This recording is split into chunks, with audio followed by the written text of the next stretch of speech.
বিচারটা যে অবৈধ হয়েছিল, রাজনৈতিক উদ্দেশ্য প্রণোদিত হয়েছিল, বিচারের কোনো নিয়ম অনুসরণ করা হয় নাই, স্বচ্ছতা ছিল না, আত্মপক্ষ সমর্থনের তাদের লয়ার এনগেজ করার সুযোগ দিয়েছেন, একজনের জন্য একাধিক লয়ার। ওই সময় তাদের কিছু লবিস্টরা বাইরের থেকে বিভিন্ন রকম কথা বলেছে, কিন্তু বড় আকারের কোনো বিতর্ক ওঠে নাই। রিটায়ার্ড করা ব্যক্তিকে এনে সেখানে বসিয়ে দেওয়া হয়েছে, এবং সেই ব্যক্তিকে, যিনি একজন যুদ্ধ অপরাধী সালাউদ্দিন কাদের চৌধুরী লয়ার হিসাবে তিনি অপসারণ অথবা ডিজিএফআই ডেকে বলতেছে রিজাইন দেন, তা নাহলে আপনার পরিস্থিতি ভয়াবহ হবে। এই পরিস্থিতিতে কোন কোর্টের কাছে শেখ হাসিনা যাবেন? এই সিনারিওটা তো আমাদের সময় ছিল না। সবাইকে বিচারের আওতায় আনা উচিত, পিক অ্যান্ড চুজ না। সেই সময় যে রাষ্ট্রপতি, তিনি আইন ভঙ্গ করে নিজেই কেয়ারটেকারে চিফ হয়ে গেছিলেন প্রফেসর ইয়াজউদ্দিন আহমেদ। তিনি নাগরিক শক্তি নামক একটা দল গঠন করে পত্রিকায় বিবৃতি দিয়েছে। দেখুন, এই চিঠিটা সম্পর্কে আমি সামাজিক যোগাযোগ মাধ্যমে দেখেছি, আমার ব্যক্তিগতভাবে কোনো ধারণা নেই। কিন্তু কিন্তু আইনজীবী হিসাবে আপনি নিশ্চয়ই মানে আপনি আগেও শেখ হাসিনার আইনজীবী হিসাবে কাজ করেছেন, সেখান থেকে আপনার কি মনে হয় কি উদ্দেশ্যে হতে পারে এই চিঠি? না, এটা তো অনুমান করে এমন একটা চিঠি বা একটা বিখ্যাত ল ফার্ম থেকে পাঠানো হয়েছে মর্মে আমি সোশ্যাল মিডিয়ায় দেখেছি। আমি বিষয়টা সম্পর্কে যেহেতু ওয়াকিবহাল না, যে না জেনে না বুঝে মন্তব্য করা বোধহয় ঠিক হবে না আমার জন্য। আপনি চিঠিটা দেখেছেন? না, চিঠিটা না, আমি সোশ্যাল মিডিয়ায় একটু কন্টেন্টসে দেখেছি যে একটা বিখ্যাত ল ফার্ম থেকে একটা চিঠি পাঠানো হয়েছে, কিন্তু চিঠির কন্টেন্টস কি, বিস্তারিত বিষয় সম্পর্কে কারা পাঠিয়েছেন, এই বিষয় সম্পর্কে আমার ধারণা নেই।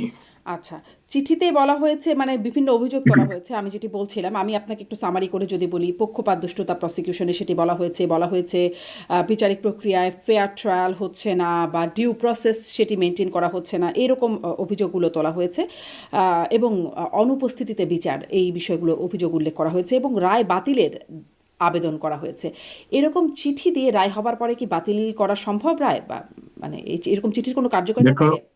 না, আমি তো বললাম যে চিঠিটা সম্পর্কে আমি ওয়াকিবহাল না, কথা বলা ডিফিকাল্ট আমার জন্য।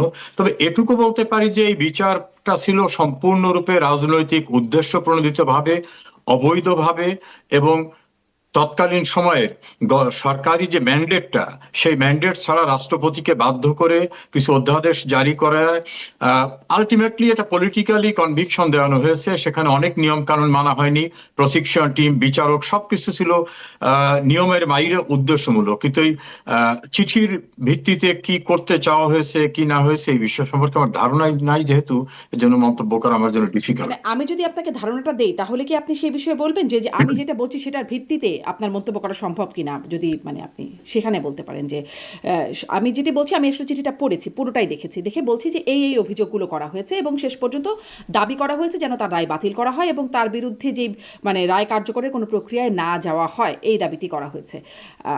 এরকমটা কি হওয়া যেহেতু সম্ভব? যেহেতু এই বিষয়টা সম্পর্কে আমার ধারণা নেই, সেই জন্য এই বিষয়ে আমার বোধহয় আর কোনো মন্তব্য করার অবকাশ নেই। তবে বিচারটা যে অবৈধ হয়েছিল, রাজনৈতিক উদ্দেশ্য প্রণোদিত হয়েছিল, বিচারের কোনো নিয়ম অনুসরণ করা হয় নাই, স্বচ্ছতা ছিল না, এবং যেখানে মুক্তিযুদ্ধকালীন অপরাধীদের বিচার করার কথা, এবং সেই বিচার প্রক্রিয়াটা শেখ হাসিনা সরকার আমলে হওয়ার কারণে প্রতিশোধমূলক ভাবে এটা করা হয়েছে, এই বিষয়টা আমার কাছে দৃশ্যমান। কিন্তু হয়ে যাওয়া রায় বাতিল করার জন্য চিঠি দেওয়া বা বিষয়টা সম্পর্কে যেহেতু আমি সম্যক অবগত নই, এই জন্য আমি এই বিষয়ে কোনো মন্তব্য করতে চাচ্ছি না। আচ্ছা, কিন্তু আপনার কাছে আইনজীবী হিসাবে এটা জানতে চাই যে ধরেন এই যে অনুপস্থিতিতে আপনি বলছিলেন যে প্রক্রিয়া নিয়ে আসলে অবৈধ প্রক্রিয়া আগে আচ্ছা আগে এটা একটু শুনি যে এই যে অবৈধ প্রক্রিয়া হচ্ছে, আমরা দেখেছি আওয়ামী লীগের অফিসিয়াল ফেসবুক পেজেও বলা হয়েছে এটি অবৈধ আদালত, এর অবৈধ রায়, এটা আমরা মানি না, এবং এই অবৈধ প্রক্রিয়ার কারণেই শেখ হাসিনার কোনো রকম রিপ্রেজেন্টেশন বা পার্টিসিপেশন এই মামলার মধ্যেও নাই, কিন্তু তারপর সেই আদালতে এরকম একটা চিঠি পাঠানো, সেই আদালতকে একরকম স্বীকৃতি দেওয়া হয় না? না, আমি সেই আদালতে কে চিঠি পাঠিয়েছে, চিঠির কন্টেন্টস কি কি চাওয়া হয়েছে, আমি যেহেতু অবহিত না, এজন্য আমার বোধ হয় এ বিষয়ে, আমি একজন আইনজীবী, কোনো বিষয় সম্পর্কে পার্সোনালি ধারণা না থাকা সত্ত্বেও কোনো মন্তব্য অনুমান ভিত্তিক করা আমার জন্য সঙ্গত হবে না। আচ্ছা, আর একটা দুইটা বিষয় এই চিঠি সম্পর্কে জানতে চাই। আমি আপনাকে ধারণা দিয়ে আমার বক্তব্যের উপরে যদি আপনি কোনো মন্তব্য করতে পারেন তাহলে করবেন, আর তাছাড়া মানে যদি একদমই মন্তব্য করার মতো না হয় তাহলে তো নাই। সেটি হচ্ছে এই চিঠিতেই একদম শুরুতে আইসিটিকে সম্বোধন করা হচ্ছে ডিয়ার আইসিটি। মানে আমরা যেমন করে আমাদের প্রিয় ভাজন, আত্মীয় স্বজন, বন্ধু বান্ধব, প্রেমিক প্রেমিকাকে চিঠি পাঠানো হয়, ঠিক ওরকম করে মনে হচ্ছে ডিয়ার আইসিটি। একটা কোর্টকে কি এভাবে সম্বোধন করা হয়, ডিয়ার আইসিটি? মানে এটা কি করা হয়? এটা আমি দেখেই আপনাকে বলছি যে এভাবে না, আমরা এভাবে কোর্টকে ইংল্যান্ডেও, আমরা তো কমনওয়েলথ ভুক্ত দেশ, এখানেও কিন্তু ওইভাবে করা হয় না। তবে ইংল্যান্ডের কালচারটা একটু ডিফারেন্ট। যেমন আমরা আমাদের কোর্টে গিয়ে ইওর অনার বলি, হ্যাঁ, সাবঅর্ডিনেট কোর্টে, সুপিরিয়র কোর্টে গেলে মাই লর্ড বলি। এখানে কিন্তু এই কোর্টে বলা হয় মিস্টার জাজ, দিস ইজ মাই অ্যাপিল। এখানে কিন্তু ওইভাবে বলা হয় এদেশে। হুম, কিন্তু যে ফার্মটা দিয়েছেন বলে আপনি বললেন, আমি যেহেতু ধারণা নেই, হুম। এই জন্য ধারণা না থাকা বিষয়ে আমি আর এই বিষয়ে মন্তব্য করা ঠিক হবে না। আচ্ছা, কিন্তু এটা আসলে মানে আন্তর্জাতিক রীতি না, আমার ডিআরআইসিটি মনে হয় এরকম। না কোনো কোর্টকে মিস্টার বা ডিআর এভাবে অ্যাড্রেস করা যায়, এটা আমার ধারণা নেই। হতে পারে যে আমার জ্ঞানের সীমাবদ্ধতা থাকতে পারে। আচ্ছা, আপনি বলছিলেন যে প্রতিশোধমূলক একটি বিচার প্রক্রিয়া, এই বিষয়টি আপনি নিশ্চিত করছিলেন। মানে সেই সময়েও এই চিঠিতেই বলা আছে, সেই সময় আবুল কালাম আজাদ জামাতে তার অনুপস্থিতিতে বিচার হয়েছে, ফলে সেটিও এই চিঠিতে মেনশন করা হচ্ছে। মানে তখনও কিন্তু অনেক আপত্তি ছিল দেশে বিদেশে আন্তর্জাতিক অঙ্গন থেকে। আপনি কি তখনকারটার বিষয়ে একটু বলতে পারেন যে সেই আপত্তিগুলোকে আমলে নেবার মতো ছিল কিনা, বা আপনি তখন আইনজীবী হিসেবে বোধ করেছেন কিনা আসলে অনুপস্থিতিতে বিচার হচ্ছে বা যে আপত্তিগুলো উঠছে সেগুলো সত্যি আমলযোগ্য ছিল? দেখুন, আমাদের 1973 সনের যে আইনটা, সে আইনটাই কিন্তু করা হয়েছিল যে আমাদের মহান মুক্তিযুদ্ধকালীন সময়ে যারা মানবতা বিরোধী অপরাধ করবে তাদের বিচারের জন্য। এখন কেউ কেউ বলে, কই আইনের ভিতর তো এই যুদ্ধ অপরাধীদের বিচার করা হবে এই কথা লেখা নাই। আমি পার্লামেন্টে দুইটা সেশনে ছিলাম, মানে দুইটা পার্লামেন্টে 11-12 ছিলাম। তাছাড়া আমি প্রায় 40 বছরের কাছাকাছি আইন পেশায় আছি। কোন আইন প্রণয়নের সময় কিন্তু আইনের ভিতরে সুনির্দিষ্ট করে লেখা থাকে না যে এই জন্যই আইন করা হয়েছে। হুম, যখন কোন আইনকে পার্লামেন্টে উপস্থাপন করা হয়, তখন তার প্রেক্ষাপট তুলে ধরা হয়, কি উদ্দেশ্যে আইনটা প্রণয়ন করার জন্য যাওয়া হচ্ছে। সেখানে ডিবেট হয়, পার্লামেন্টের প্রসিডিংস এর ভিতর সবকিছু থাকে। আইনের ভিতর যদি সবকিছু তুলে ধরতে হয়, তাহলে আইন হয়ে যাবে এত বড় স্তূপ আকারে। সেজন্য সব লেখা না থাকলেও আমাদের কাদের মোল্লার জাজমেন্টে আমাদের অ্যাপিলেট ডিভিশন কিন্তু স্পেসিফিক্যালি বলে গেছে যে 1973 যে আইনটা হয়েছে, ইন্টারন্যাশনাল ক্রাইমস ট্রাইব্যুনাল অ্যাক্ট, সেই অ্যাক্টটাই হয়েছিল with an intention of the legislature for the trial of the real war criminal. War criminal কারা, সেটাও কিন্তু ওই জাজমেন্টের ভিতর এক্সপ্লেইন করা আছে। ফলে ওইটা নিয়ে আর বিতর্কের অবকাশ নাই। সেই সময় যে আলোচনাগুলো উঠেছিল, যেমন একটা আলোচনা উঠছিল যে তাদেরকে আত্মপক্ষ সমর্থনের ওয়াইড স্কোপ রাখা হচ্ছে কিনা। দেখা গেল সরকার আত্মপক্ষ সমর্থনের তাদের লয়ার এনগেজ করার সুযোগ দিয়েছেন, একজনের জন্য একাধিক লয়ার। বড় বড় ইন্টারন্যাশনাল ক্রাইম ট্রাইব্যুনালে কিন্তু এভাবে লয়ার এনগেজ করার অপরচুনিটি দেওয়া হয়নি। তারপর তাদের জন্য আপিলের প্রভিশন রাখা হলো। আপিলের পরে আর কোনো প্রভিশন ছিল না, অন্য কোনো জায়গায় না, আমাদের মূল আইনেও না। সেক্ষেত্রে আমাদের সুপ্রিম কোর্ট কিন্তু তাদেরকে রিভিউ করার সুযোগও দিলেন। অর্থাৎ লয়ের যত স্কোপ তারা এক্সস্ট করার মতো সুযোগ আছে সবটা দেয়া হয়েছিল। আইনের ছোটখাটো বিষয় নিয়ে তারা হাইকোর্টে রিট করেছিলেন। সেই রিটে হাইকোর্ট ডিভিশন টোটালি অবজারভেশন দিয়ে তাদের সেই রিট পিটিশনকে রিজেক্ট করে বলেছেন যে একটা স্পেশাল ট্রায়াল, যেখানে ওয়ার ক্রিমিনালদের বিচার করা হবে এবং সেই বিচার প্রক্রিয়াটা কি হবে সেখানেও প্রসিডিউরে বলা আছে, এবং এই আইনকে অন্য কোথাও চ্যালেঞ্জ করা যাবে না।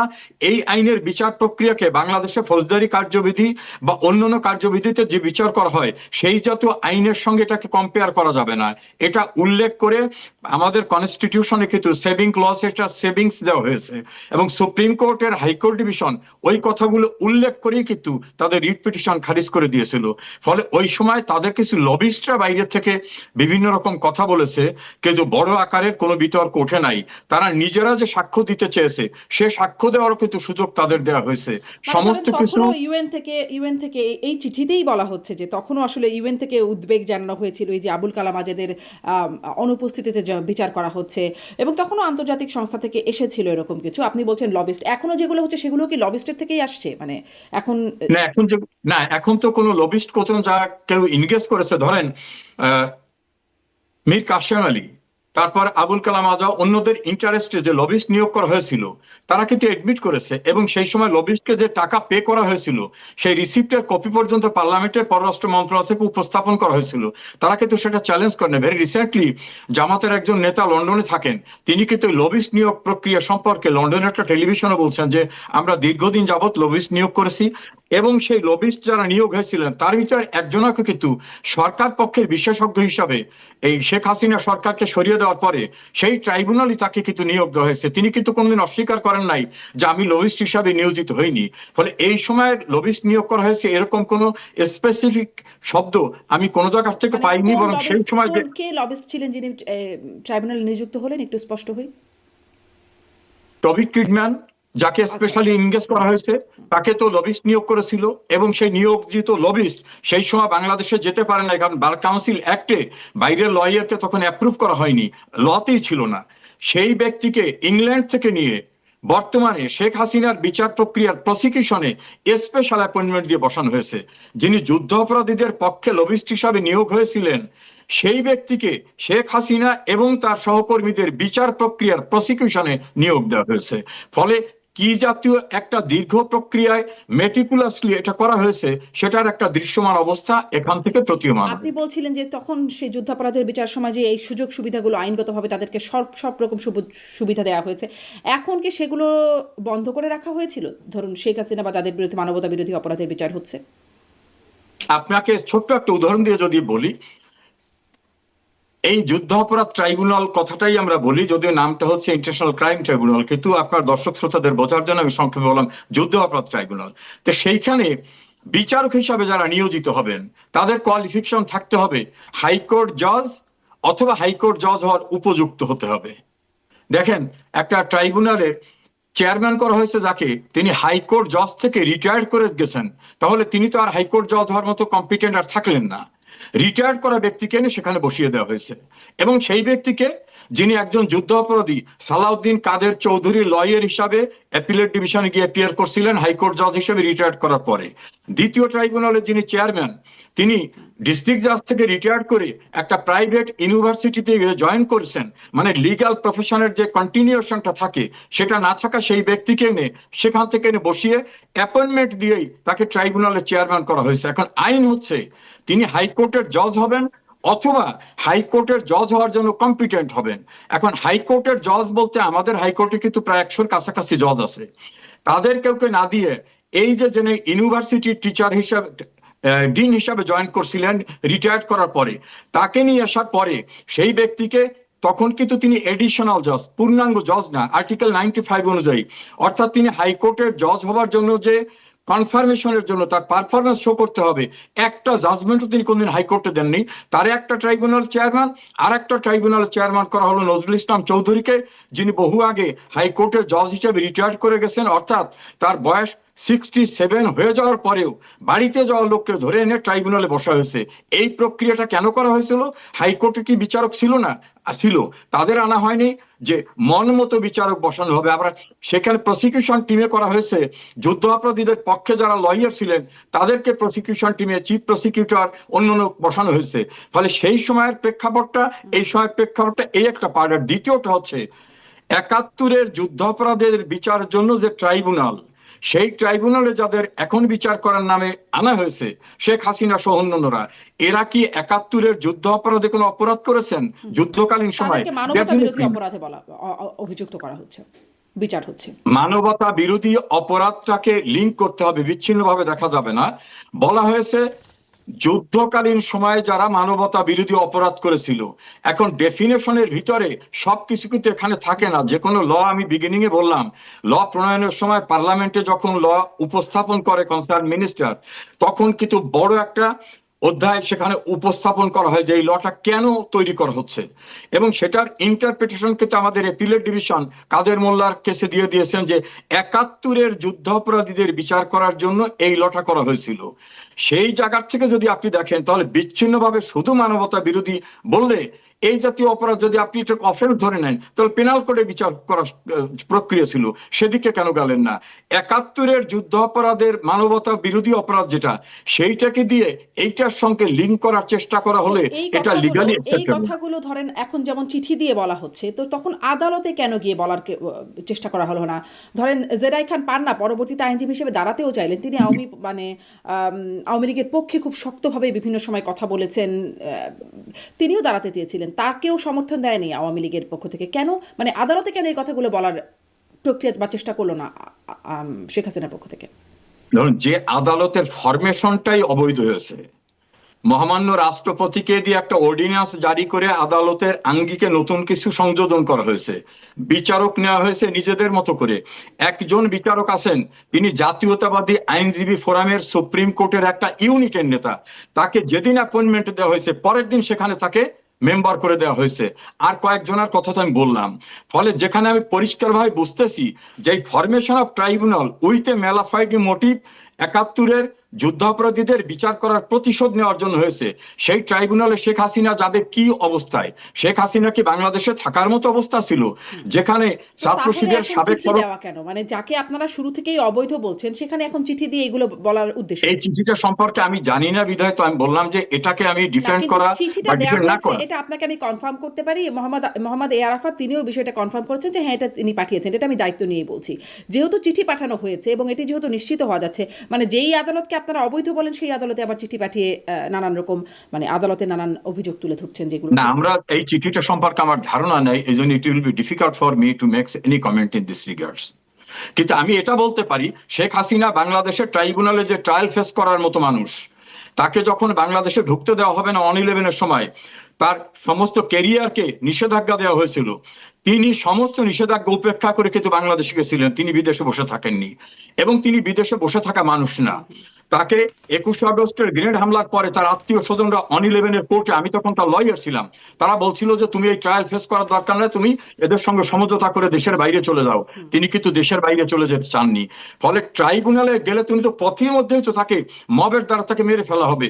এবং যারা 2024-এর অগস্টের ঘটনার সঙ্গে জড়িত, তারা কিন্তু বহু টেলিভিশন ইন্টারভিউ দিয়ে বলছে যে আমাদের টার্গেট গণভবন বঙ্গভবন ছিল না, আমাদের টার্গেট ছিল শেখ হাসিনা। এবং শেখ হাসিনাকে মেরে ফেলার জন্য মেটিকুলাস ডিজাইনে তারা যে অ্যারেঞ্জমেন্টটা করছিল, আপনি কি মনে করেন শেখ হাসিনা গিয়ে সেই তাদের মবের হাতে পড়ে তার জীবনটা সেখানে বিসর্জন দেওয়া এটা ওয়াইজ হতো? এক হলো ট্রাইব্যুনালটা বিতর্কিত, অবৈধ। দ্বিতীয় হচ্ছে দেশে আইন শৃঙ্খলা বলতে কিছু ছিল না, একটা মবক্রেসি এস্টাবলিশ হয়েছে। এখন কি আসলে তিনি দেশে ফিরে গিয়ে বিচারের সম্মুখীন হতে চান? কারণ এই চিঠিতেই একটা জায়গায় বলা হচ্ছে যে শেখ হাসিনা আসলে মিনিংফুল পার্টিসিপেশন, মানে কি দাবি করছেন, এই চিঠির দাবিটা কি বা আবেদন কি, মিনিংফুল পার্টিসিপেশন যেন পরবর্তীতে করতে পারেন এবং তার পছন্দের আইনজীবী যেন নিয়োগ দেবার সুযোগ পান, সেই কথাও বলা হয়েছে। এবং আইনজীবী এবং আওয়ামী লীগের সাথে যারা সম্পৃক্ত তাদের নিরাপত্তা দেবার কথাও এই চিঠিতে বলা আছে। মানে এই নিরাপত্তাটা কি চান, তিনি ফিরতে চান বা মামলা মোকাবেলা করতে চান? ডেফিনেটলি তিনি ফিরতে চান, অবশ্যই তিনি ফিরতে চান। তবে এই জায়গাটা আপনি বিভিন্ন আলোচনায় আপনি লক্ষ্য করেছেন যে একসঙ্গে 83 জন আইনজীবীকে জেলখানায় পাঠিয়ে দেওয়া হয়, এবং যারা একটু আওয়ামী লীগের নাম আছে তাদের সবাইকে জেলের ভিতর পাঠিয়ে দেওয়া হয়। আওয়ামী লীগের নেতাদের, আমির হোসেন আমুর লয়ার হয়েছিলেন, স্বপন নামক একজন লয়ার, তাকে বিচারকের সামনে মারধর করে রক্তাক্ত করে কোর্টের ভিতর থেকে বাইরে ফেল করে দেওয়া হয়েছে। আনিসুল হক আইনমন্ত্রী ছিলেন, তাকে নারায়ণগঞ্জ কোর্টে নিয়ে পুলিশের বেষ্টনীর ভিতরে তাকে ফিজিক্যালি অ্যাসল্ট করা হচ্ছে, দীপুমণিকে অ্যাসল্ট করা হচ্ছে, বিচারপতি শামসুদ্দিন চৌধুরীকে মরণাপন্ন অবস্থা করেছিল। তা যেখানে কোর্টের এনভায়রনমেন্টটাই নাই, লয়ার এনগেজ করতে পারতেছি না, এবং যেখানে বিচারকদের হুমকি দিয়ে বলা হয় তুমি এখন বাড়ি চলে যাবে, না হলে তোমাকে ফিজিক্যালি অ্যাসল্ট করা হবে, চিফ জাস্টিস সহ সকল বিচারকরা চলে যায়। একদিনে 18 জন সাবঅর্ডিনেট কোর্টের সিনিয়র বিচারকদের জোর করে আইন বহির্ভূতভাবে তাদের রিটায়ারমেন্ট করে বাড়িতে পাঠিয়ে দেওয়া হয়। সুপ্রিম কোর্টের প্রায় 20 জন বিচারককে অপসারণ অথবা ডিজিএফআই ডেকে বলতেছে রিজাইন দেন, তা নাহলে আপনার পরিস্থিতি ভয়াবহ হবে। এই পরিস্থিতিতে কোন কোর্টের কাছে শেখ হাসিনা যাবেন? তিনি শেখ হাসিনা দেশে যেতে চান, তিনি এনগেজ করতে চান তার লয়ারকে, যদি সেই অ্যাটমসফিয়ারটা থাকে। 5 আগস্টের পরের অবস্থা বলছেন, তখন আসলে একটা মব কালচারের অবস্থা আমরা সারা মানে দেশে বিদেশি মিডিয়াতে আলোচিত হয়েছে। কিন্তু এখনকার পরিস্থিতির কথা বলছি, যে সরকার পরিবর্তন হয়েছে বা আস্তে আস্তে পরিস্থিতি ঠান্ডাও হয়ে এসেছে, এখন কি আসলে দেশে ফেরার পরিকল্পনা করছেন কিনা, যে কারণে এই নিরাপত্তা চাওয়া, আইনজীবী সহ আওয়ামী লীগের সাথে সম্পৃক্ত যারা সবার নিরাপত্তা চাওয়া, এটা কি উদ্দেশ্য? Recent past example, AM Aminuddin attorney general ছিলেন শেখ হাসিনার সরকার আমলে।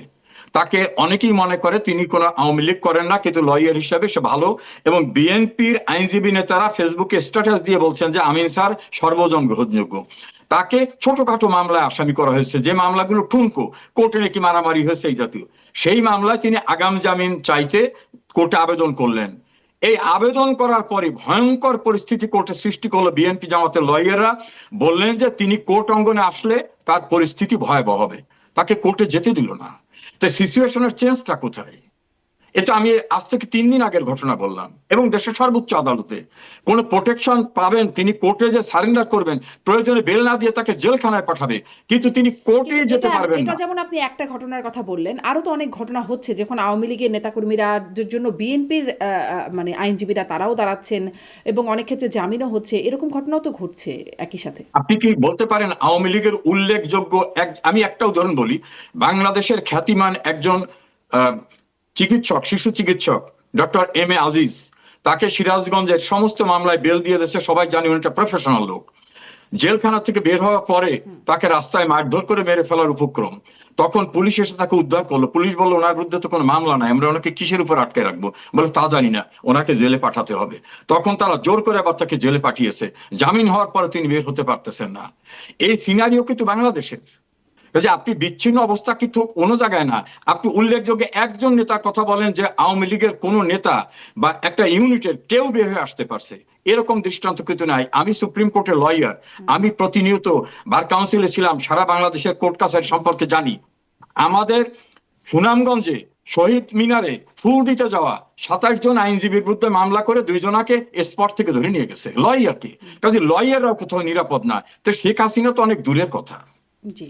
এখন ধরেন পথটা নিশ্চয়ই কণ্টকাকীর্ণ। ধরেন আপনারা যখন ক্ষমতায় ছিলেন তখন বিএনপি এবং জামায়াতের জন্য আসলে পথটা কণ্টকাকীর্ণ ছিল। অনেক মামলায়, হয়রানিমূলক মামলায় প্রতিদিন মানে বিএনপি নেতারা বলেন যে আদালতে বিচারক উপস্থিত না থাকলেও তাদেরকে আসলে যেতে হতো সবসময়, আদালতের বারান্দায় তারা থাকতেনই। এই অবস্থায় তারাও ছিলেন। ফলে পথ যে খুব সুগম হবে তা তো না। কিন্তু এর মধ্যে দিয়ে আপনারা অ্যাপ্রোচ করবেন কিনা, আপনাদের মামলাগুলোর জন্য কাজ নিশ্চয়ই করছেন বা কিভাবে করছেন সেটাও একটু জানতে চাই। এই সাথে সাথে আপনারা মানে দেশে ফেরার প্রক্রিয়ার জায়গাটাও জানতে চাই, মামলাগুলো কি আগাতে যাচ্ছেন এবং আওয়ামী লীগের উপর যে নিষেধাজ্ঞা, মানে রাজনীতির উপর যে নিষেধাজ্ঞা, সেটির জন্য ওঠানোর জন্য আপনারা আদালতে কোনো দাবি করবেন কিনা, আবেদন করবেন কিনা? দেখুন, এক একটা করে আসি। প্রথম হচ্ছে, সেই সময় বিএনপির কোন নেতারা কোর্টে যেতে পারেন নাই এমন কোন দৃষ্টান্ত কোথাও নাই। মির্জা ফখরুল ইসলাম আলমগীর থেকে শুরু করে বিএনপির নেতা সমবিহারে 150-200 কর্মী নিয়ে আদালতে গেছেন, আদালত থেকে বেরিয়ে আসছেন, নিম্ন আদালতে বেল না পালে হাইকোর্টে পেয়েছেন, সুপ্রিম কোর্টে পেয়েছেন। এমনকি আমিও বিএনপির অনেক নেতাদের তখন লয়ার হিসেবে ইংগেজ ছিলাম, মামলা করেছি। কোন আদালতে তারা যেতে পারবেন না, আবেদন করতে পারবেন না। এই জাতীয় ঘটনা কিন্তু বাংলাদেশের ইতিহাসে এই মবক্রেসি ইউনূস জামানা এবং তার পরবর্তীতে এখন যেটা হচ্ছে, এর বাইরে কিন্তু কোথাও হয়নি। ফলে আমরা অ্যাটমসফিয়ারটা চাচ্ছি। সেই সময়ের পরিস্থিতিতে অনেক মিথ্যা মামলা হয়েছে, সেটা অস্বীকার করার কিছু নাই। নানাভাবে মিথ্যা মামলা অনেকে করতে পারে, অনেক ঘটনার সঙ্গে রং ইনফরমেশন আসে। যেমন একটা মামলার কথা বলি, মৎস্য ভবনের সামনে একটা মামলা হয়েছিল, সুপ্রিম কোর্টের বারের প্রেসিডেন্ট খন্দকার মাহবুব হোসেন সহ অন্যান্যরা আসামি হয়েছিলেন। সেই মামলার আমি তাদের পক্ষে স্ট্যান্ড নিয়েছিলাম। সেই মামলার তদন্ত করে পুলিশ বলেছে এই ঘটনায় তারা জড়িত ছিল না, যারা মামলা করেছে এটা সঠিক না। এটি এখন কি সেই সিনারিও? একটা দৃষ্টান্ত দেখাতে পারবেন? ছোট্ট করে মাঝখানে জিজ্ঞাসা করে, আপনি তাদের পক্ষে যেমন স্ট্যান্ড নিয়েছিলেন, একটা ভুয়া বা মামলা হয়েছিল সেই ক্ষেত্রে, এখন আপনার পক্ষে কি এরকম তারা কেউ স্ট্যান্ড নিচ্ছেন কিনা, তারা আপনার সহকর্মী? আমাদের সহকর্মী বলে AM আমিনউদ্দিন, যার দ্বারা অনেকে উপকৃত হয়েছেন। বিএনপির নেতারা ফেসবুকে লিখতেছেন যে আমিনউদ্দিন আওয়ামী লীগের অ্যাটর্নি জেনারেল হওয়া সত্ত্বেও তিনি আমাদের এইভাবে উপকার করছেন, কিন্তু তিনি কোর্টে আসলে ফ্যাসিস্ট আসা হবে, তাকে আমরা কোর্টে ঢুকতে দেব না। আমার অবস্থা তো আর কি হতে পারে? সিনারিওটা এরকম। আমরা আশা করি একটা রাজনৈতিক সরকার ক্ষমতায় আসছে, আমরা আশা করি যে তারা অন্তত বিচার প্রক্রিয়াটাকে নিয়ন্ত্রণ করবেন না, বিচার প্রক্রিয়াটাকে ইন্ডিপেন্ডেন্টলি চলার সুযোগ করে দেন। আমরা যাব, আমরা সেখানে আমাদের অবস্থানটা তুলে ধরবো আদালতের কাছে। আমার বিশ্বাস যে ন্যায়সঙ্গত বিচার ব্যবস্থা যদি থাকে, আমরা সবাই যারা টুকটাক বাইরে আছি সবাই ফিরে গিয়ে আমরা কন্টেস্ট করতে চাই। এজন্য আমাদের নেত্রী বঙ্গবন্ধু কন্যা শেখ হাসিনা তিনিও দেশে ফিরে যাওয়ার জন্য উদগ্রীব, কিন্তু দেশে যাওয়ার আগে, কোর্টে যাওয়ার আগে পথিমধ্যে তাকে মেরে ফেলবে না, পথিমধ্যে তিনি মবের দ্বারা ভয়ঙ্কর পরিস্থিতির মুখোমুখি হবেন না, এই গ্যারান্টিটা কে দেবে? সেই গ্যারান্টিটা আমরা নির্বাচিত সরকারের কাছে আশা করি। জি, মানে বিচার প্রক্রিয়া নিয়ন্ত্রণ করবেন না এই আশ্বাসটা আপনারা চান এই সরকারের কাছে, মানে একদম নিয়ন্ত্রণ করার আপনাদের সময় তো বিচার প্রক্রিয়া নিয়ন্ত্রিতই ছিল, এখন সেরকম একটা পরিস্থিতি চান নাকি তার চেয়েও ভালো কিছু আপনারা এই সরকারের কাছে আশা করছেন? শারমিন, আপনি বাংলাদেশের অনেক কিছুর সঙ্গে ওয়াকিবহাল। আমি একটা উদাহরণ দিই। 2 বছরের জন্য বিচারক নিয়োগ করা হয় সুপ্রিম কোর্টে। 2 বছরে তার পারফরমেন্স অ্যাসেস করা হয় যে তিনি অতিরিক্ত বিচারপতি হিসাবে কি কি ভালো কাজ করলেন, তাকে কনফার্ম করা যাবে কিনা। যদি কনফার্ম করার মতো না হয় তাকে বাদ দেওয়া হয়, অথবা তাকে আর 1 বছর এক্সটেনশন দেওয়া হয়। আপনি বাংলাদেশের ইতিহাসে না, ভারত উপমহাদেশের ইতিহাসে শুনেছেন যে 2 বছরের জন্য নিয়োগ দেওয়া বিচারকদের 1 বছরের মাথায় কনফার্ম করে দিচ্ছে, ইতিমধ্যে অনেক কোনো জাজমেন্টই দেয় নাই। এবং তারা কারা? যেহেতু তারা কনফার্ম হয়েছে, আমি একজন আইন অঙ্গনের মানুষ, কনফার্ম বিচারকের প্রতি আমি সম্মান রেখে বলছি, তাদের নিয়োগটাও ছিল সম্পূর্ণরূপে পলিটিক্যাল নিয়োগ।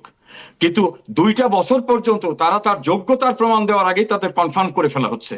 সেই ব্যক্তিদের বসিয়ে রেখে সিনিয়র বিচারকদেরকে অপেক্ষাকৃত কম গুরুত্বপূর্ণ দায়িত্ব দেওয়া হচ্ছে, এবং অধিকাংশ বিচারকদেরকে জোর করে তাড়িয়ে দেওয়া হচ্ছে, রিজাইন দিতে বাধ্য করা হচ্ছে।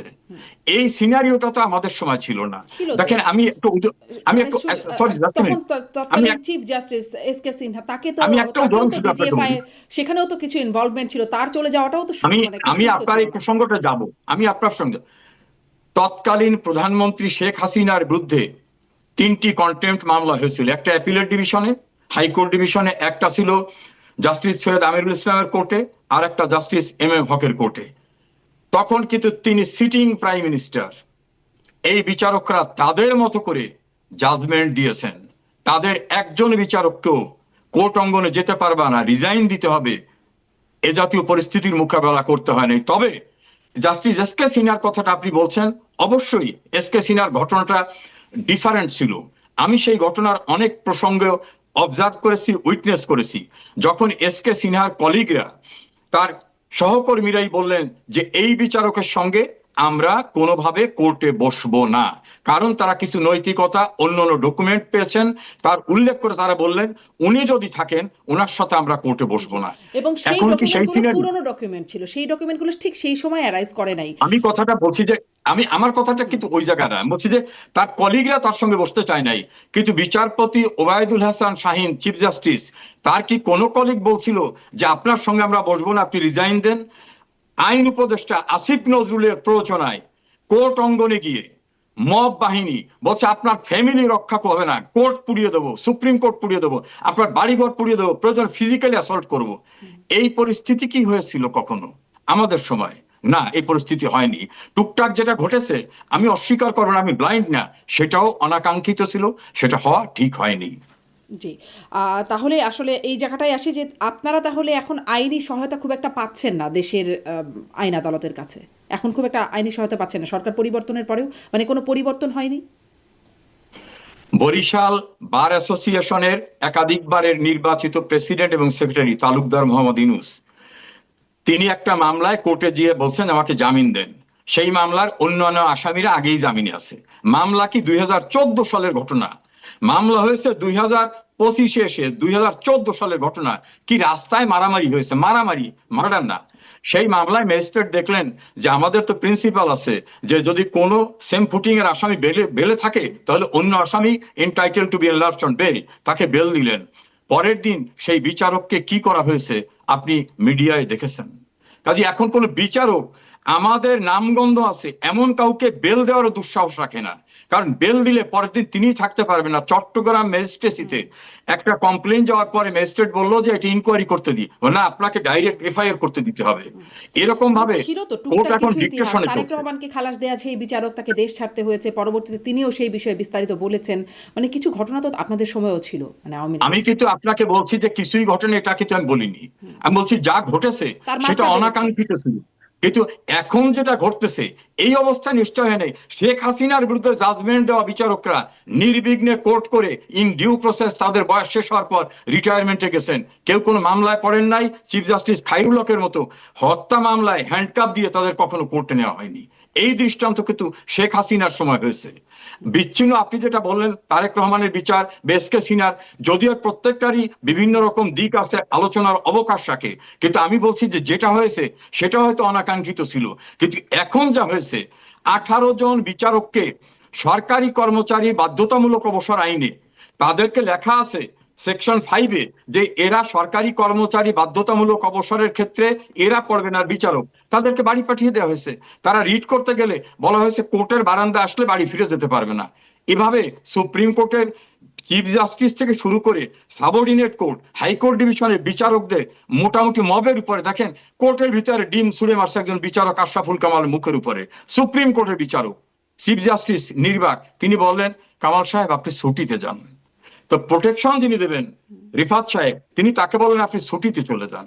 এই অবস্থাটা তো শেখ হাসিনার সময় কিন্তু হয়। এখন কি আমি আমার সেটাই আমার বলছি। প্রশ্নটা এখানে, এখন কি পরিস্থিতির পরিবর্তন একদমই হয় নাই? মানে যা ছিল 5ই আগস্টের পর এখনো ঠিক তাই, নাকি একটু ভালো হয়েছে, নাকি আমরা মনে খারাপ হয়েছে? করেছিলাম হুম, না, আমরা মনে করেছিলাম পরিবর্তন হবে, কারণ যেভাবে নির্বাচন হোক, যদিও এই নির্বাচনে জামাত বলে ভোট কারচুপি হয়েছে, বিএনপির নেতারা বলে ভোট কারচুপি হয়েছে, দুই পক্ষই বলে ইঞ্জিনিয়ারিং হয়েছে, তারপরেও আমরা মনে করি এটা পলিটিক্যাল গভর্নমেন্ট আসছে, পরিস্থিতি স্বাভাবিক হবে, অন্তত পলিটিক্যালি কম্পিটিশন হোক, পলিটিক্যালি কন্টেস্ট হোক। সেই জায়গায় দেখলাম দেশের অ্যাটর্নি জেনারেলকে কোর্টে যেতে দেওয়া হবে না। এ কথা যদি তারা প্রকাশ্যে বলেন এবং সেখানে ল এনফোর্সিং এজেন্সি কোনো ব্যবস্থা না নেয়, সরকার কোনো ব্যবস্থা না নেয়, চিফ জাস্টিস কোনো ব্যবস্থা না নেয়, তাহলে তো আমি কোর্টে ঢোকার আগেই মবের শিকার হয়ে অ্যাটর্নি জেনারেল যদি কোর্টে রিয়েলি যাওয়ার চেষ্টা করতেন, তাহলে মবের শিকার হয়ে তিনি মারা যেতেন না, এই গ্যারান্টি কে দেবে? কাজে আমরা যেটা এক্সপেকটেশনটা, আমরা এখন সেটা দেখছি না, কিন্তু আমরা আরো প্রত্যাশা করি। জি, আপনারা প্রত্যাশা করেন। এখন আরো একটা মানে আরেকটা আইনের আরেকটা জায়গায় দেখা যাচ্ছে যে 1/11 যারা কুশীলব ছিলেন তারা একে একে গ্রেপ্তার হচ্ছেন। ইতিমধ্যে 3 জনকে গ্রেপ্তার করা হয়েছে, lieutenant general Masud Uddin Chowdhury, lieutenant general Khaled Mamun এবং সবশেষ লেফটেন্যান্ট কর্নেল বরখাস্ত আফজাল নাসের, 3 জন গ্রেপ্তার হয়েছেন। তাদেরকে রিমান্ডে জিজ্ঞাসাবাদ করাও হচ্ছে এবং সেই সময় তো আসলে যেমন বর্তমান প্রধানমন্ত্রী তারেক রহমান, তার ভাই অকথ্য নির্যাতনের শিকার হয়েছেন, বিএনপি নেতারা এবং আওয়ামী লীগের সিনিয়র নেতারা থেকে বিভিন্ন পর্যায়ের নেতারা আসলে নির্যাতনের শিকার হয়েছেন। এখন যে তাদেরকে গ্রেপ্তার করা হচ্ছে, আপনারা কি সন্তুষ্ট? মানে আপনারাও তো নির্যাতনের শিকার হয়েছেন সেই সময়, এখন তারা। দেখুন, আমি একজন লয়ার, যদি সেই অপরাধে তাদেরকে গ্রেপ্তার করা হয়, আমি কোনোভাবেই এটার এগেনস্টে না। আমি মনে করি যারাই অবৈধভাবে ক্ষমতা দখলদার, যারা ইউজার বার, মানে যার এখতিয়ারই ছিল না ওই দায়িত্ব পালন করার, তারা যে পারবে না, এটা কিন্তু 5th অ্যামেন্ডমেন্ট মামলায়, 7th অ্যামেন্ডমেন্ট মামলায় আমাদের সুপ্রিম কোর্টও বলছে, যার এখতিয়ার ছিল না ক্ষমতা দখল করার, ক্ষমতা এক্সারসাইজ করার। এই যে এরশাদের এবং জিয়াউর রহমানের ক্ষমতা দখল, মোস্তাকের, এই বিষয়ে জাজমেন্ট হয়ে গেছে, সেই সময়ের অপরাধে তাদের গ্রেপ্তার করছে না, কেউ কেউ ধরতেছে মানব পাচার আইনে। আপনি কি জানেন 111 সংক্রান্ত মামলা কিন্তু হয়নি এখনো, বাইরে আলোচনা, পত্রিকায়, মিডিয়ায়, ফেসবুকে, কিন্তু সেই 111-এর ঘটনায় তো যারা কুশীলব ছিল তাদের তো অ্যারেস্ট করা উচিত। সেই সময় 111-কে যারা উস্কে দিয়ে গণতান্ত্রিক প্রক্রিয়ার বাইরের পরিবেশ সৃষ্টি করেছিলেন, সেই সময় যে রাষ্ট্রপতি, তিনি আইন ভঙ্গ করে নিজেই কেয়ারটেকারে চিফ হয়ে গেছিলেন প্রফেসর ইয়াজউদ্দিন আহমেদ, খেয়াল আছে আপনার নিশ্চয়ই। এবং তারা 22শে জানুয়ারি নামক একটা নির্বাচন তোলার চেষ্টা করেছিল। এই যে ইউনূস, তিনি নাগরিক শক্তি নামক একটা দল গঠন করে পত্রিকায় বিবৃতি দিয়েছিলেন, তিনি মানুষকে পাননি। অর্থাৎ অগণতান্ত্রিক প্রক্রিয়াটাকে সেই সময় যারা বিভিন্নভাবে প্রত্যক্ষ পরোক্ষভাবে করেছিল, যার খেসারত শেখ হাসিনা, খালেদা জিয়া, তারেক রহমান সহ আমাদের অনেককে দিতে হয়েছে, তাদের সবাইকে বিচারের আওতায় আনা উচিত, পিক অ্যান্ড চুজ না। আমি মনে করি এটা আনলে ভবিষ্যতে কেউ অবৈধ ক্ষমতা তো দখল কেন করার আওয়ামী লীগের সময় আনা হলো না? তারপরই তো আওয়ামী লীগ ক্ষমতায় আসলো, তখন কেন একদম বেমালুম সব এগুলো ভুলে যাওয়া হলো? কেউ মামলা কেন করলো না? না, মামলা কেন করেনি এই বিষয় তো আমি বলতে পারবো না কেন করেনি। তবে তখনও কিন্তু পার্লামেন্টে এই 111-এর কুশীলবদের নিয়ে অনেক বক্তব্য উঠেছিল, বিভিন্ন অত্যাচারিত ব্যক্তিরা কথা বলেছিলেন, মহিউদ্দিন খান আলমগীর, শেখ সেলিম, অনেকেই কথা বলেছিলেন। এখন কেন মামলা হয়নি সেই সময়ের ব্যক্তিদের বিরুদ্ধে, দ্যাট ইজ ডিফারেন্ট পার্ট। এইটার জবাবটা আমি দিতে পারবো না, তবে একজন নাগরিক হিসেবে, একজন লয়ার আপনিও হিসেবে আওয়ামী আমি লীগের মনে আইন করি বিষয়ক সম্পাদক ছিলেন, মানে আওয়ামী লীগ তখন ক্ষমতায় চলে আসলো এবং তখন আওয়ামী লীগের নেতারা, বিএনপি নেতারা, মানে রাজনীতিবিদ এক কথায় নির্যাতিত যারা হলেন এবং ব্যবসায়ীরা নির্যাতিত হলেন, তো তাদের বিরুদ্ধে আপনি এখন বলছেন যে কুশীলবদের বিরুদ্ধে মামলা হওয়া উচিত এবং সেই অপরাধেই মামলা হওয়া উচিত, মানব পাচার বা ওই 24-এর হত্যা মামলায় না, সেই অপরাধেই। তো সেই অপরাধ তখনও ছিল, বরং তখন একদম গরম গরম অপরাধ ছিল, তখন কেন করা হলো না? আপনার কাছে তার ব্যাখ্যা আছে কিনা? দেখুন, তখনকার ব্যক্তির আমার কাছে কোনো ব্যাখ্যা নাই। আমি সবসময়, আমি বাংলাদেশের যত টেলিভিশনে গিয়েছি, অনেক আর্কাইভ খুঁজলে দেখা যাবে আমি তীব্রভাবে কথা বলছি। তখন আমি মাননীয় প্রধানমন্ত্রী শেখ হাসিনা, ওবায়দুল কাদের সহ অনেকের লয়ার ছিলাম, এমনকি বিএনপির কারারুদ্ধ অনেকের লয়ার ছিলাম। আমি সে সময় এই অবৈধ প্রক্রিয়ার কথা বলেছি, কিন্তু আমি শিওর না, আমার শোনা কথা যে সেই 111-এর কুশীলবদের অনেকেই বিভিন্ন জায়গায় তখন বিরাজমান ছিল। যেমন মঈন আহমেদ সেনা প্রধান পদে বহাল ছিলেন, তারপর দেখবেন ওই ইকবাল করিম ভুইয়া সহ অনেকেই অনেক জায়গায় ছিলেন। তাদেরকে একসঙ্গে সবকিছু ধরতে যাওয়ার মতো পরিস্থিতি ছিল কি ছিল না আমি জানি না, তবে আমি মনে করি তখনইও ধরা উচিত ছিল, আমি মনে করি। আচ্ছা, তখন না ধরাটা তাহলে একটা ভুল বিষয়, মানে কোনো মামলাই হয়নি অবশ্য তখন। হতে পারে, আচ্ছা, শুধু আমার মামলা যে জায়গা থেকে আমি, হয়নি তা তো না।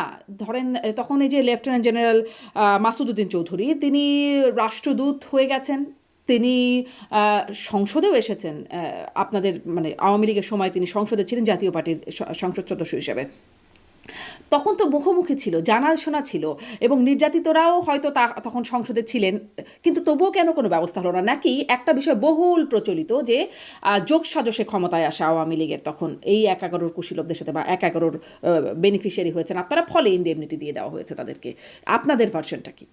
না দেখুন, তাদেরকে তো কোনো ফর্মাল ইনডেমনিটি দেওয়া হয়নি। এই জায়গাটা আমি একেবারে জ্ঞাতসারে বলছি, তাদের কাউকে কোনো ইনডেমনিটি দেওয়া হয়নি। কিন্তু তবে ধরাও হয়নি। প্রকাশ্যে আমি বলছি, আদালতে মানে পার্লামেন্টে মোহাম্মদ নাসিম অপর প্রান্তে বসে থাকা, যিনি গ্রেপ্তার হলেন রিসেন্টলি, মাসুদকে টার্গেট করে বলছিলেন তাদের অত্যাচারের নির্যাতনের শিকার আমরা হয়েছি, তিনি আজকে ওই প্রান্তে বসা আছেন।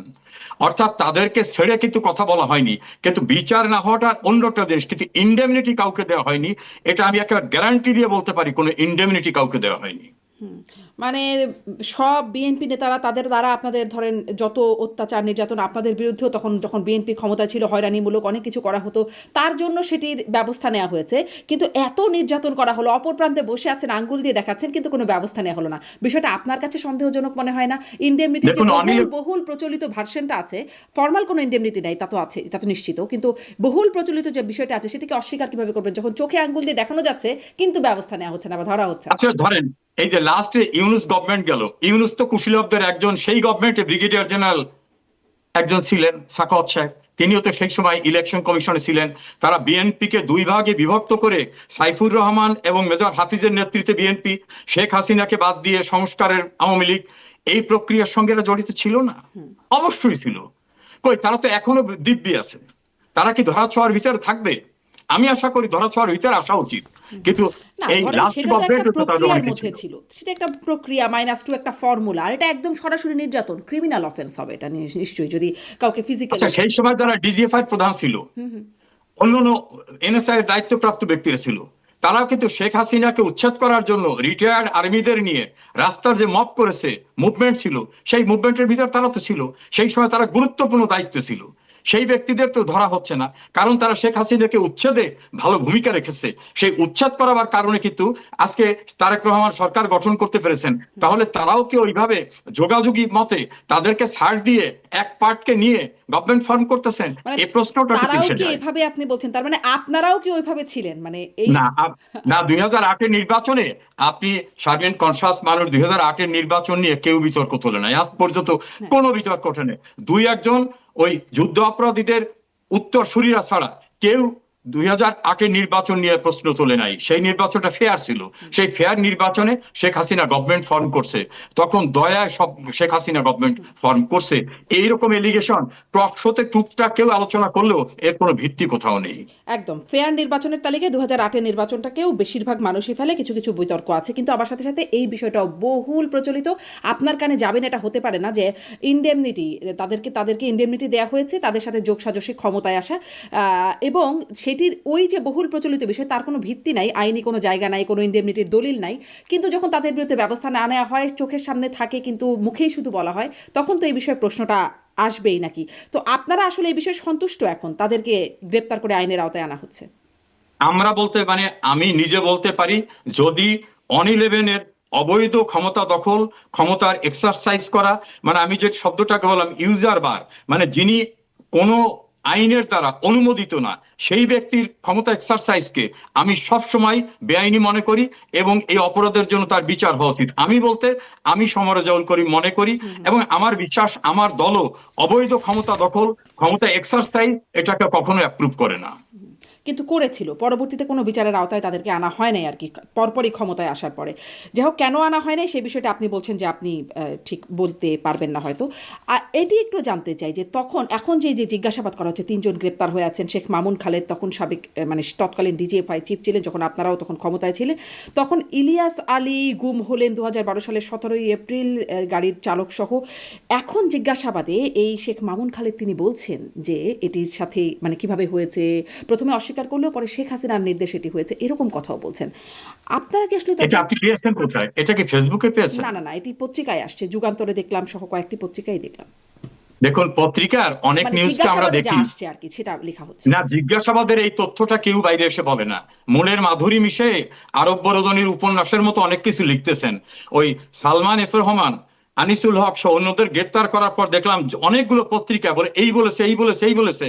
কোর্টে যাওয়ার পর তারা বললেন এই যাতে কোনো কথাই বলিনি। তারা কোর্টে একটা 164 স্টেটমেন্ট পর্যন্ত কেউ দিলেন না। কাজী ওই যে কি বলেছে, আমাদের দেশের পত্রিকাকে এমনও দেখেছি বিজয় দিবসে এবং 26শে মার্চে বিজয়ের মহানায়ক বঙ্গবন্ধুর নামটা পর্যন্ত লিখতে পারে না।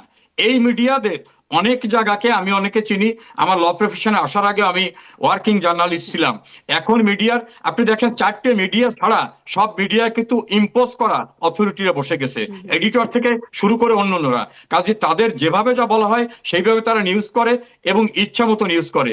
আমি জানি না তারা কি বলেছেন, যদি কোর্টে তারা স্টেটমেন্ট দেন তাহলে আমি ধরে নেব যে তারা শেখ হাসিনার ইনভলভমেন্ট নিয়ে কথা বলেছে।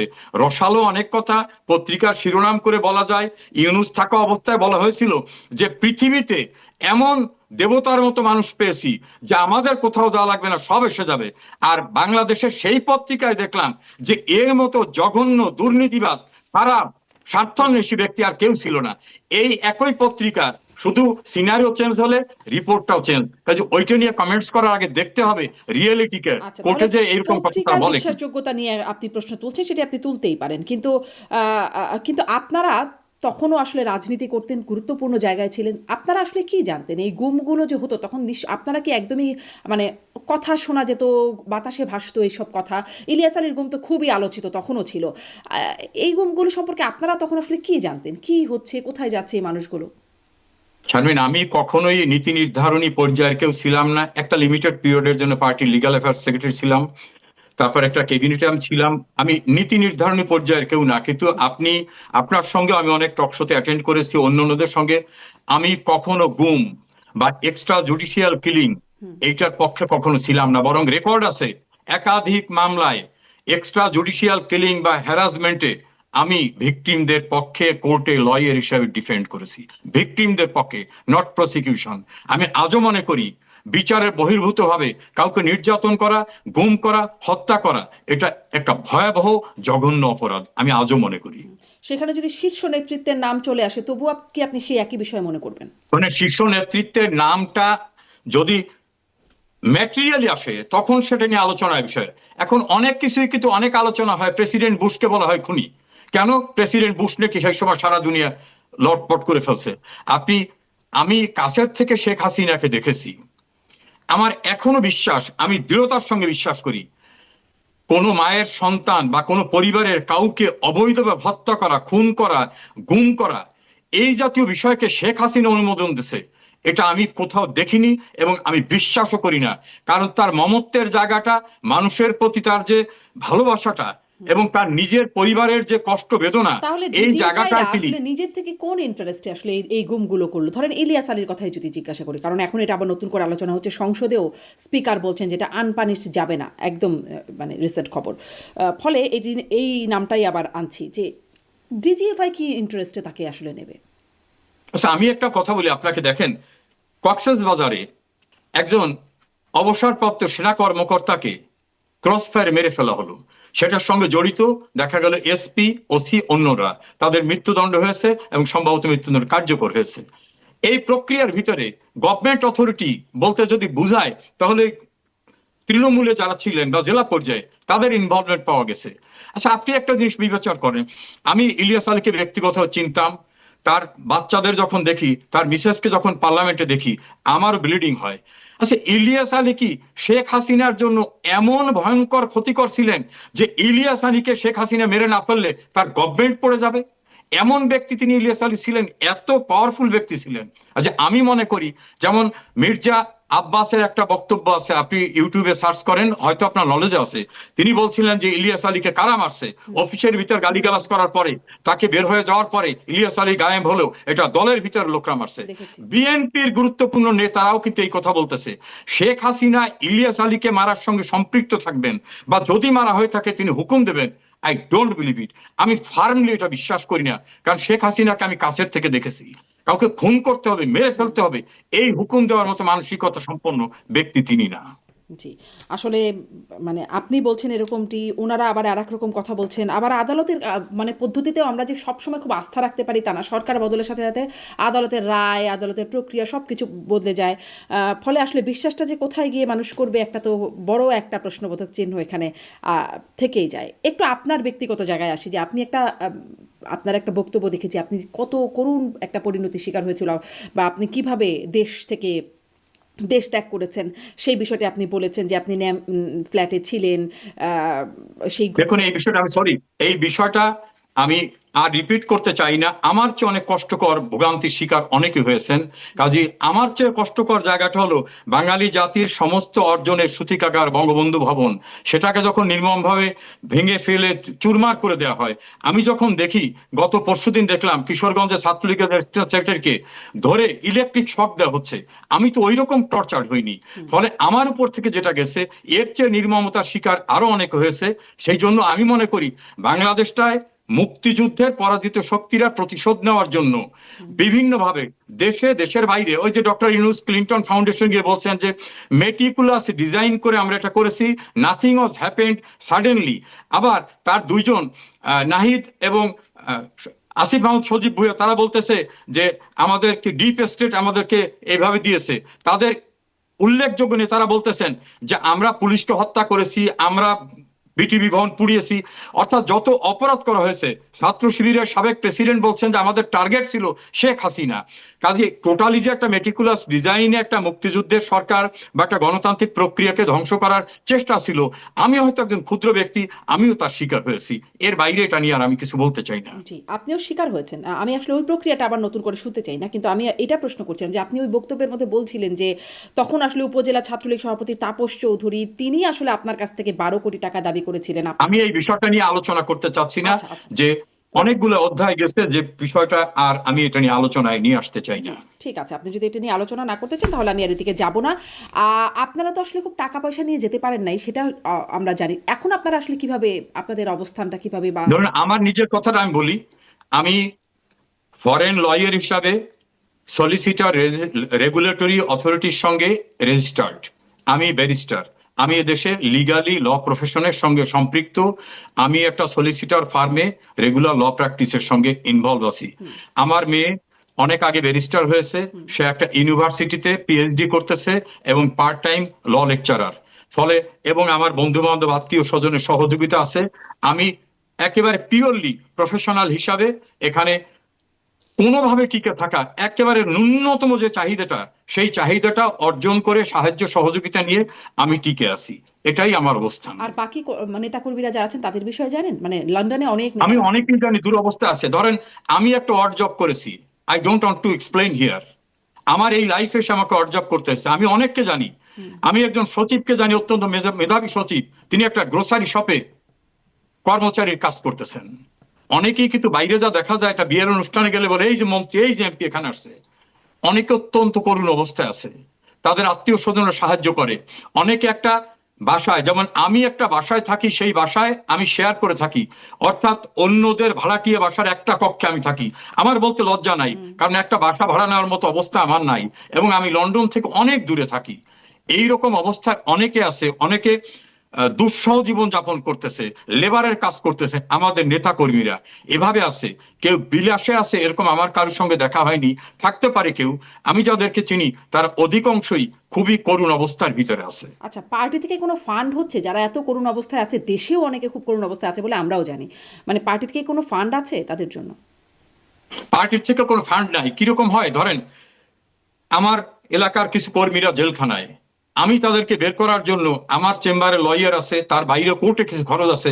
আমি হয়তো আমার এক বন্ধুকে বলতেছি, ভাই এখানে 10,000 টাকা দিও কোর্টে জরুরি ভাবে।